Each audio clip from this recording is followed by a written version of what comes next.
بسم اللہ الرحمن الرحیم ولا تأكلوا أموالكم بينكم بالباطل وتدلوا بها إلى الحكام لتأكلوا فريقا من أموال الناس بالإثم وأنتم تعلمون ولا تأكلوا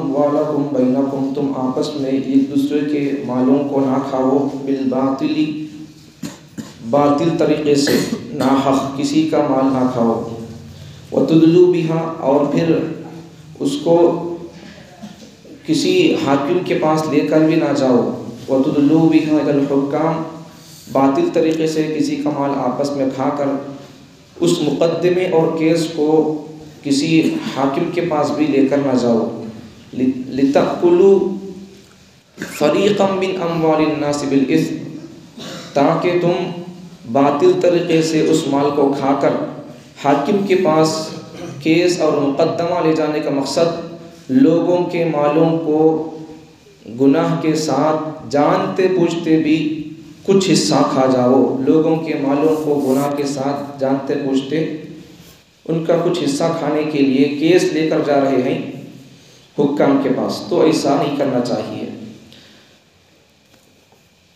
آپس میں ایک دوسرے کے مالوں کو باطل طریقے سے نہ کھاؤ اور اس مقدمے کو حکام کے پاس لے کر نہ جاؤ۔ مقصد کیا لے جانے کا؟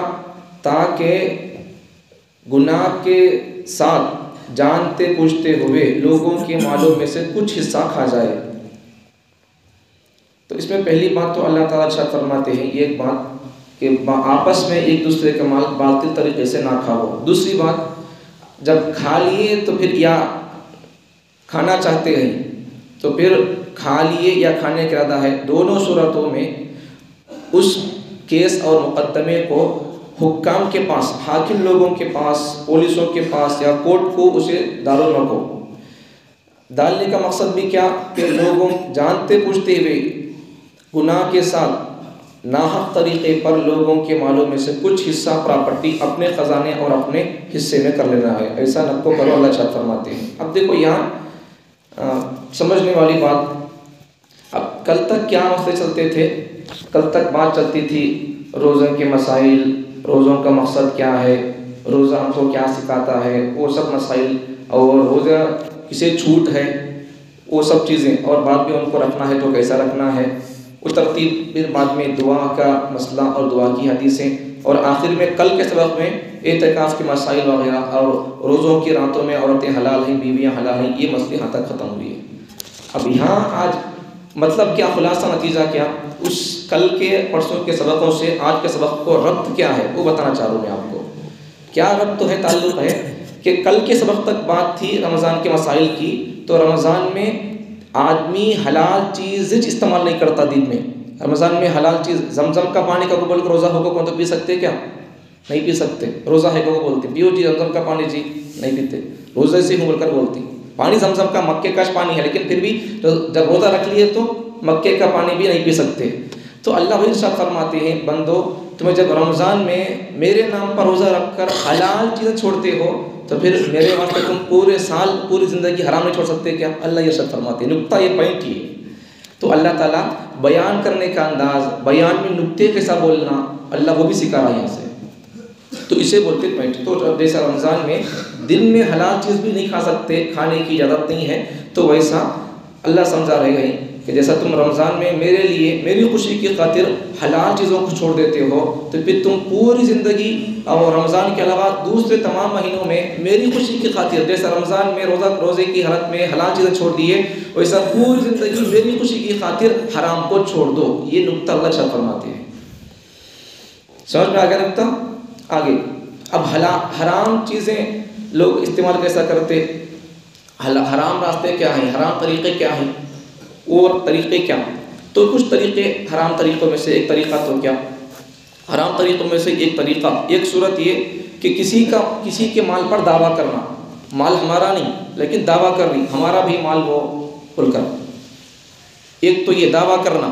اب پھر اس ہمارا مال نہیں سو دوسرے کے مال پر دعویٰ کر دیے، نہیں ہمارا بول کر، اب پھر کیا کرنا، اس دوسرے کے مال پر دعویٰ کرنے کے بعد اس مال کو اپنے قبضے میں کرنے کے لیے اب پھر حاکموں کو، پولیسوں کو، ججوں کو، کورٹ کے لائروں کو لگانا چننا، مسئلہ لگانا، ان کو پیسے دینا، ان کو خرید دینا، یا پھر گواہی کے طور پر لوگوں کو گواہ ہونا نہیں ہمارے کو. اب ایک تو صورت ہی ہے دوسرے کے مال پر دعویٰ کرنا. دوسری صورت کیا؟ حرام مال کی. اب کیس تو ڈال دیے، کورٹ میں ڈال دیے یا پولیس اسٹیشن میں ڈال دیے، اب کیا ہونا؟ دعویٰ ثابت کرنے کے لیے کیا ہونا؟ گواہ ہونا. اب گواہ کے لیے کیا کر رہی؟ لوگوں کو خرید رہی، لوگوں کو پیسے دے کر خرید رہی، لوگوں کو پیسے دے رہی، تمہیں میرے بارے میں گواہی دو جی، میرے طرفداری میں بات کرو تمہیں بول کر، یہ بھی حرام ہے.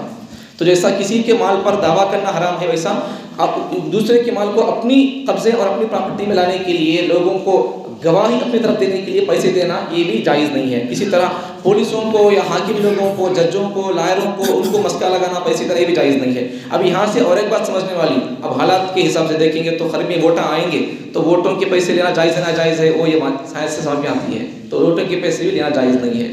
اس کے لیے ووٹوں کی شہادت، گواہی، ووٹ کی اہمیت کیا، اسلام کے اندر مستقل ایک عنوان موجود ہے. تیسرے پارے کے اندر ایک قرآن مجید کی سب سے بڑی آیت ایک موجود ہے، ایک صفحہ ہے آیت ہو، اگر اس آیت کے تشریح، تفسیر اور احادیث سے اگر دیکھیں گے تو ووٹوں کے پیسے لینا نہیں لینا جائز ہے ناجائز ہے، وہ سب مسائل وہاں آ جائیں گے. لیکن یہاں میں حالات آ رہے ہیں تو اس لیے میں سمجھا رہا ہوں کہ ووٹوں کے پیسے لینا جائز نہیں ہے. کیسا لینا جائز نہیں ہے؟ تو ووٹ کے پیسے لینا، اگر ہمیں جا کر کوئی آدمی پیسے دے دیا بول کر ووٹ ڈال دیں گے تو اس کا مقصد کیا ہو جائے گا، مطلب کیا ہو جائے گا؟ اب پیسے دینے والا اسے خالی ووٹ ہونا سو. اب ہمیں ایک آدمی ظالم ہے، اب ہمیں ان پیسے دے رہا بول کر پیسے کی خاطر پیسے دیا تو بول کر ہمیں ووٹ ڈالنے کا مطلب کیا؟ تو پیسے دیا نہیں ہمارے کو، بس تو ظالم ہے تو رائٹ کوئی بات نہیں ہمارے کو، تیری حکمرانی تیرے ظالم ہوتے ہوئے بھی ہمارے کو منظور ہے بولے سرکار. اب جہاں بھی اگر ظالم کو ہمیں ووٹ دے دیے، ان پیسے دیا بول کر، اب اس کے بعد ان جتنے ظلم کرے گا ملک کے اندر تو پھر وہ پورے ظلم کے اندر جتنے لوگ اس کے پیسے لے کر ان ظالم تھا معلوم ہو کر اسے ووٹ دیے نہیں، وہ پورا ظلم کا ساتھ دینے میں ہمارا بھی ہاتھ ہوگا. سمجھ میں آ گئی بات؟ تو ایک بات تو پیسہ نہیں لینا. اب لے لیے تو دیتے تو کھلا بول دو، آپ کو ضرورت نہیں بھائی، بول ڈالو کھلا. اگر لے لیے تو پھر کیا کرو؟ اسے بغیر ثواب کی نیت سے کسی کو صدقہ کر دو، یہ تو اس کا حکم. اب میری بات پر تمہارا تسلی نہیں ہے تو پھر آپ اپنے دوستوں سے، علماء سے، کون آپ کے رابطے میں ان سے پوچھ لو، ہماری مولانا ایسا بول دیے، نہیں لینا کا بول کو. اگر لے لیے تو بھی بغیر ثواب کی نیت سے اسے کیا کر دو؟ صدقہ کر دو. یہ کہہ دیے بول کر آپ کسی سے پوچھ لو جائز ہے کیسا بول کر، تو نہیں لینا چاہیے ایسا. اب ایسا ہمیں ڈالتے نہیں ووٹ، یہ جھوٹی گواہی دی سر کا، ایسا ان ظالم ہے پیسے دے رہا، اب پیسے دیا بول کر ہمیں ووٹ ڈالنے کا مطلب کیا؟ تو ظالم ہے تو ریٹ ہے بول کر بول رہی نہیں، تو جھوٹی گواہی دی سر کا، تو ہمارے لیے حاکم طیب ہے، راضی ہے بول کر بول سکا. جبکہ ان حاکم انصاف کرنے والے آدمی کو لانا چاہیے، ظالم کو نہیں. اور ایک کیا علمی بات بھی سمجھو، وہ کیا علمی بات؟ اللہ تبارک و تعالیٰ، آپ تاریخ اٹھا کر دیکھو، اللہ تعالیٰ کافروں کو تو اللہ تعالیٰ حکومت دیا، لیکن ظالموں کو اللہ کبھی حکومت نہیں دیا. اگر دیا تو بھی اس کی حکومت ایک نہ ایک دن ختم ہو گئی. سمجھ میں آ گئی بات؟ ظالموں کو اللہ تعالیٰ کبھی حکومت نہیں تھا، اگر دے دیا تو ایک نہ ایک دن اس کی حکومت پر زوال آنے والا ہے، آئے گا. اب مثال کے طور پر سمجھو، فرعون حاکم بن کو، بادشاہ بن کو تھا نہیں تھا، لیکن اب تک اس کے تذکرے اچھائی سے ہو رہی کیا؟ منحوس ہے، غلیظ تھا، ظالم تھا، ایسا اس کے بارے میں ہمیں بیان کریں گے، بولیں گے. اس کے زمانے کے ایک انسان تھے، پیغمبر تھے موسیٰ علیہ السلام، ان کا تذکرہ ہم کیسے کریں گے؟ ثواب کی نیت سے ان پر درود بھیجتے ہوئے کریں گے، علیہ السلام، اللہ ان پر سلامتی نازل فرما. ان کے جب حضرت موسیٰ کا تذکرہ آئے گا تو ان پر سلامتی کی دعا کرتے ہوئے ان کا تذکرہ کریں گے. ان کے زمانے کا دشمن، بادشاہ، حاکم وقت فرعون کا تذکرہ ہوگا تو اس پر لعنت ہوگی، ظالم تھا، قاتل تھا بول کر ایسا اس کا تذکرہ ہوگا. تو اللہ سمجھنے والی بات کا نقطہ کیا؟ اللہ تعالیٰ کبھی ظالم کو حکومت نہیں دیں گے. اللہ تعالیٰ کافروں کو حکومت دے دیں گے لیکن ظالم کو اللہ کبھی حکومت دے دیں گے. اب یہاں دیکھو ہے تو ملک میں چلیں گے، تھوڑے دن چلیں گے، ہمیں کتنے سال میں راج کر رہے ہیں وہ دیکھو. ہمیں غفلت میں ہے تو اس لیے کیا کر دیتا اللہ تعالیٰ؟ ہمارے کو جگانے کے لیے تعالیٰ ظالموں کو حکومت دے دیا. اگر اب ہم جاگ گئے، شریعت پر، سنت پر، توحید پر آ گئے تو پھر بول تو نہیں ہمیشہ میں کل کی چابیاں ہمارے ہاتھ میں، ہندوستان کی نہیں پوری دنیا کی. لیکن شرط یہ ہے کہ ہم سنت پر، شریعت پر آ جائیں. اللہ میں میری بات نہیں بولتا، تمہارے کو تسلی دینے کے لیے کئی مرتبہ میں جمعے کے موقع بھی یہ قرآن کی آیت پڑھ دیا. قرآن مجید کے 4ویں پارے میں اللہ ارشاد فرماتے ہیں وَلَا تَهِنُوا وَلَا تَحْزَنُوا وَأَنْتُمُ الْأَعْلَوْنَ إِن كُنتُم مُؤْمِنِينَ. دیکھو اللہ تسلی دے دیا، وَلَا تَهِنُوا وَلَا تَحْزَنُوا، تمہیں سست ہونا کو، تمہیں خوف اور غم کھانا کو، وَأَنْتُمُ الْأَعْلَوْنَ، تم ہی سربلند رہو گے، مطلب کیا، تم ہی کو یہاں خلافت ملے گی، تم ہی اس ملک کو سنبھالنے والے ہو، دھرتی کو، زمین پر میرے خلیفہ کی حیثیت تم کو حاصل ہے، دھرتی کو انصاف سے قائم کرنے کی سخت صلاحیت تمہارے اندر موجود ہے، میں تم کو بادشاہ بناؤں گا۔ اللہ کہہ رہا ہے وَأَنْتُمُ الْأَعْلَوْنَ، تم ہی کو میں سربلندی عزت عطا کروں گا۔ شرط کیا لگایا اللہ تعالیٰ نے؟ إِن كُنتُم مُؤْمِنِينَ، شرط کیا؟ شرط یہ ہے کہ تم سچے پکے مسلمان بن جاؤ، تو پھر ہندوستان کیا، ہندوستان پوری دنیا کی حکومت اللہ تمہارے ہاتھ میں کر دے گا، لیکن شرط اللہ کی ایک ہے، وہ پکے سچے مسلمان بن جانا۔ جب صحابہ سچے پکے مسلمان تھے، نبی کی سنتوں پر عمل کرتے تھے، تو پھر جنگل کے جانور جنگل چھوڑ کے چلے گئے۔ اب ہمیں اگر ویسے مسلمان ہوئے تو اب یہاں کے انسانات ہمارے ہاتھ میں چابیاں ڈال دیں گے، ہمیں حکومت کرنے کے لائق نہیں، بھائی تمہارے پاس ابوبکر کا سبق ہے، عمر کا سبق ہے، تمہیں کرو بول کر ہمارے ہاتھ میں یہ سب کر دیں گے، لیکن شرط کیا ہے؟ ان کنتم مؤمنین شرط ہے۔ تو بہرحال یہ دوسروں کی مال کو ہڑپ کرنا حرام طریقے وہ بتا رہا تھا آپ کو، تو کیس کے اندر کسی کو پیسے دے کر خرید دینا، گواہی کے لیے، جھوٹی گواہی کے لیے پیسے دینا، یہ سب ناجائز طریقے ہیں۔ اور آگے کیا؟ اور ایک صورت حرام مال کی، جائز مال کمانے کے دو طریقے، ایک جائز طریقہ شریعت کا طریقہ، سنت کا طریقہ، دوسرا ناجائز طریقہ۔ اب جائز طریقے میں تجارت ہے، ملازمت ہے، بزنس وغیرہ ہے، یہ سب چیزیں حلال طریقے کے اندر، جائز طریقے کے اندر آ جائیں گے۔ ہاں البتہ اگر کوئی آدمی تجارت کر رہا، حلال تجارت کر رہا، لیکن اس کے اندر آدمی حرام چیز کو ملا لیا یا حرام چیز کی تجارت کر رہا، تو اس سے وہ تجارت حلال نہیں ہوتی۔ یا پھر جھوٹ بول کر بیچ رہا یا دھوکہ دے کر بیچ رہا، تو پھر اس سے بھی تجارت حلال نہیں ہوتی۔ ایک تو یہ صورتیں، کسی کے مال پر دعویٰ کرنا میرا بول کر، دوسری صورت اس مال کو اپنا کرنے کے لیے لوگوں کو گواہی دینے کے لیے پیسہ دینا، یہ بھی جائز نہیں ہے۔ اور ایک صورت کیا؟ حکومت کی طرف سے، مثال کے طور پر، مثال کے طور پر حکومت کی طرف سے قانون آ گیا، اب وہ قانون حکومت کی طرف سے جو آیا مثال کے طور پر، وہ قانون شریعت کے خلاف ہے۔ کیا قانون؟ مثال کے طور پر قانون اگر آ گیا مثال کے طور پر حکومت کی طرف سے، لڑکیوں کو پراپرٹی میں حصہ نہیں ملے گا، اگر یہ قانون آ گیا، اب یہ قانون شریعت کے، قرآن کے اپوزٹ ہے، خلاف میں ہے یا برابر ہے؟ ملک کے ہر قانون کو ہمیں ماننا نہیں، کون سا بھی قانون ہو ملک کا، ہمارے اسلام کے برابر ترازو میں تولنا، اسے برابر ہے کیا، رائٹ ہے اسے، نہیں تو پھر اسے چھوڑ دیں گے، ہم اسے ایکسیپٹ نہیں کریں گے۔ ملک کے قانون سے بڑھ کر ہمارے لیے ہمارا مذہب کا، ہمارے دھرم کا قانون ہمارے لیے سر آنکھوں پر ہے۔ اگر ملک کا ایسا قانون بن گیا تو لڑکیوں کو پراپرٹی میں حصہ نہیں ملنا، نہیں دینا بول کر اگر آ گیا، اب کیا کرنا ہے؟ اب دیکھنا پڑے گا کہ ملک کا قانون شریعت سے ٹکرا رہا ہے یا ملتا جلتا ہے، یہ دیکھیں گے۔ اب شریعت کے اندر بچیوں کو پراپرٹی میں حصہ ملتا نہیں ملتا؟ ملتا ہے۔ کتنا ملتا ہے؟ کتنا ملتا ہے بچیوں کا حصہ؟ وہ بھی قرآن مجید کے اندر، حدیثوں کے اندر آئے گا، 4ویں پارے میں وہ سب مسائل آئیں گے۔ تو اگر باپ کا مر گیا یا کوئی بھی آدمی مر گیا ہے تو پھر اس کے وارثداروں کو حصہ ملنا ہے، دینا ہے، بانٹنا ہے، تو وہاں بچوں کے لیے ڈبل، بچیوں کے لیے سنگل یہ حصہ۔ اگر زندگی بھی ہے تو مر گئے تو مسئلہ ایسا، مر گئے تو مر جانے کے بعد اگر بانٹ لینا ہے تو یہ ایسا ہے، سو بچوں کے لیے ڈبل حصہ ملتا، بچیوں کے لیے سنگل حصہ ملتا۔ اچھا، اب باپ کہیں کہ بھائی میں مر جانے کے بعد ہمارے بچے لے لینا بول کر، اگر باپ اپنی زندگی میں، اپنی حیات میں اگر مال تقسیم کرنا چاہ رہا، پراپرٹی، جنگل وغیرہ، تو اس وقت میں اب جو اب میں بستہ بجا نہیں، مرنے کے بعد بچوں کو ڈبل، بچیوں کو سنگل، اب وہ مسئلہ نہیں رہے گا۔ اپنی زندگی میں اگر بانٹنا ہے بولے تو پھر وہاں بچوں کے لیے بھی سیم، بچیوں کے لیے بھی سیم، یہ مسئلہ ہوگا۔ وہاں جب آئیں گے تو وہ آپ کو بتائیں گے انشاءاللہ۔ لیکن ایک بات ہے یاد رکھو، بہت مسائل میں سے اہم اور فرض اور بہت دماغ لگا کر بیان کیے جانے والے مسائل میں سے ایک پراپرٹی کے مسائل بھی ہے، بہت دماغ لگا کے بولنا، بیان کرنا پڑتا ہے، بہت ٹف مسئلے ہیں، لیکن وہ بیان کریں گے، سمجھیں گے، سمجھائیں گے، اس لیے کہ معاشرے کے اندر ایسا حال ہے ہمارا کہ بہت سارے لوگ نماز بھی پڑھتے ہیں، روزے بھی رکھتے ہیں، سب کام کرنے کے کرتے رہتے ہیں، لیکن اپنے بھائیوں کی، بہنوں کی پراپرٹی کو مار کر کھاتے رہتے ہیں۔ اس سے اللہ کے پاس جواب دینا پڑے گا، ہماری نمازیں قبول بھی نہیں ہوں گی ایسا کریں گے تو۔ اللہ اپنے حق میں اگر کمی ہو جائے تو معاف کر دیں گے، لیکن اللہ بندوں کے حق میں کمی ہو گئی تو پھر اللہ اسے معاف نہیں کرے گا، جب تک کہ ہم جس کا حق کھا لیے صرف اس سے معافی چاہنے سے معافی نہیں ہوگی، اس میں اسے ہمیں اسے معاف کب کرتا ہوں، ہمیں اس کا کتنا ڈبئی کی ہوتا دینا اسے، تب معاف کرتا ہوں۔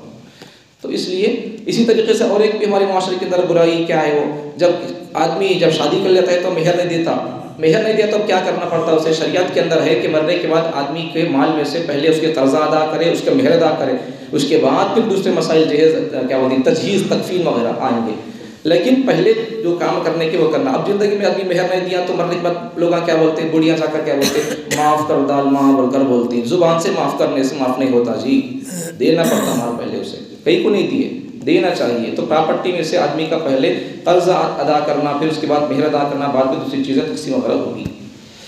تو یہ 2-3 طریقے تو یہ۔